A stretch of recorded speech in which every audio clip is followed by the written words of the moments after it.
The Silk Road is 2,000 years old, but the name Silk Road, invented in 1877 by a German geographer.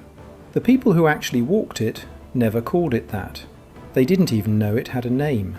For 2,000 years, no name, just survival, just trade, just the most dangerous journey on Earth. This is the real story of the Silk Road. Chapter 1. The Route That Wasn't a Road. Most people imagine the Silk Road as a single path, a straight line from China to Rome. It wasn't. It was a network of shifting, unmarked trails, 6,400 kilometers of deserts, mountains, and death. The Gobi Desert, the Pamir Mountains, the Taklamakan, a desert whose name means you go in, you don't come out. No government maintained it. No maps existed. Robbers waited at every pass. And yet, for 2,000 years, people kept walking it, because what waited at the other end was worth dying for. Chapter 2. China opens the gates. In 130 BC, the Han Emperor of China had a problem. A nomadic people called the Xiongnu were destroying his army. He needed better horses, stronger, faster, bigger than anything China had. He'd heard rumours of giant horses in the west. So he sent an explorer named Zhang Qian into the unknown. Zhang Qian was captured, imprisoned for 10 years, and when he finally escaped, he kept going. What he found changed everything. Horses, trade routes, entire civilizations China never knew existed. He returned 13 years later, and the emperor opened China to the world. The Silk Road had begun. Chapter 3. What they really traded. Everyone thinks the Silk Road was about silk. It wasn't. Silk was just the beginning. From China came paper, gunpowder, and printing, technologies that would start the scientific revolution in Europe. From the West came gold, glass, and horses. But the most powerful things traded on the Silk Road had no weight at all. Buddhism travelled from India to China. Islam spread from Arabia across Central Asia. Mathematics, astronomy, medicine. Ideas moved faster than any caravan. And so did something far darker, something that would kill 1/3 of Europe. But that comes later. Chapter 4. The Spies Who Stole Silk. For 500 years, China held the greatest secret in the world: how to make silk. The penalty for revealing it? Death. Europe was desperate. Silk was worth its weight in gold. Roman emperors wore it. Persian kings demanded it. And nobody outside China knew how it was made. Until 542 AD, when the Byzantine Emperor Justinian sent 2 monks as spies into China. Their mission? Steal silkworm eggs. They hid the eggs inside hollow walking sticks, walked thousands of kilometres back to Constantinople, and handed Justinian the most valuable secret in history. It was the first great act of industrial espionage, and it worked. Chapter 5. Genghis Khan, the man who united it all. By the 1200s, the Silk Road was dying. Bandits controlled the passes, empires blocked the routes, trade had almost stopped. Then came Genghis Khan. In 20 years, he conquered more land than Rome did in 400. But here's what nobody tells you. Genghis Khan didn't just destroy, he created the largest free trade zone in human history. Under Mongol rule, a merchant could travel from China to Europe without paying a single toll, without fear of bandits, without borders. Historians call it the Pax Mongolica, the Mongol Peace. For 100 years, the Silk Road had never been safer or more profitable. Chapter 6. Marco Polo. In 1271, a 17-year-old Venetian merchant left home with his father and uncle. His name was Marco Polo. He would not return for 24 years.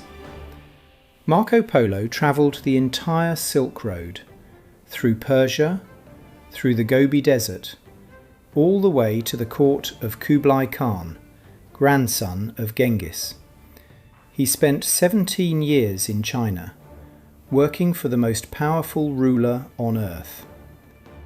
When he returned to Venice, nobody believed him. The wealth he described was impossible. Cities of 1 million people, paper money, coal burning for heat. He was called Il Milione, the man of 1 million lies. He was imprisoned, and in prison he dictated his travels to a fellow prisoner.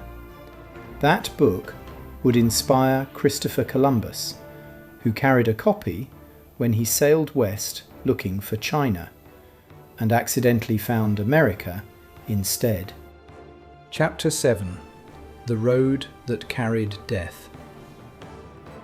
In 1346, something was moving along the Silk Road. Invisible, unstoppable. It had started in Central Asia, carried by fleas, on rats, on merchant ships. In 1347, it reached Sicily. Within 3 years, the Black Death had killed 25 million people. 1/3 of Europe gone. The most deadly pandemic in human history travelled the Silk Road, the same route that carried silk and spices and ideas carried death. Cities emptied, kingdoms collapsed, and the world that survived was forced to rebuild itself. The Renaissance was born from the ashes of the plague. Chapter 8. The Fall. How one ship ended it all. By 1453, the Ottoman Empire had conquered Constantinople. The western end of the Silk Road was closed. Europe was desperate for another way to reach Asia. Spices, silk, tea, the wealth of the East had been cut off. So they looked to the sea. In 1498, Vasco da Gama rounded the tip of Africa and reached India by ship. It changed everything. Why risk the deserts and the mountains when you could sail?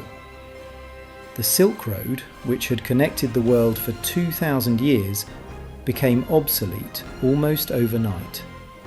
The age of European colonialism had begun, built on the ashes of the world's greatest trade route.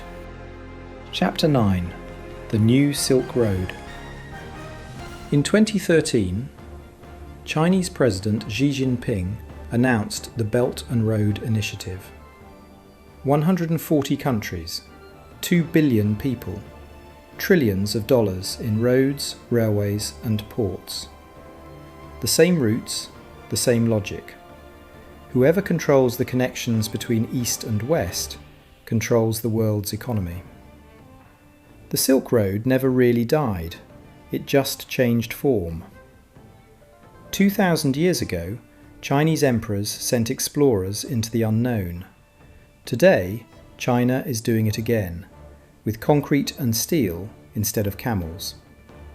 The same question that drove Zhang Qian in 130 BC is the same question driving Beijing today.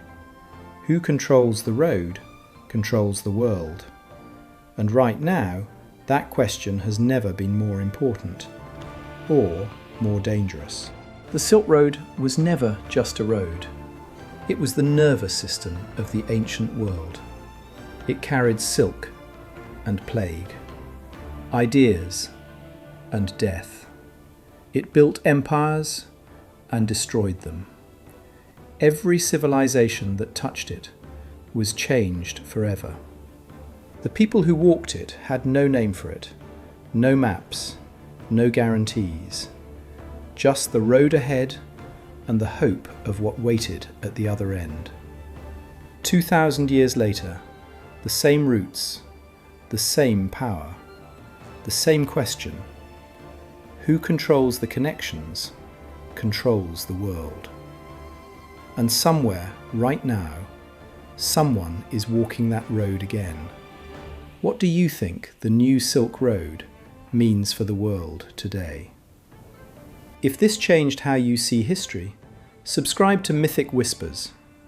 Every week, the stories that shaped the world that nobody taught you in school.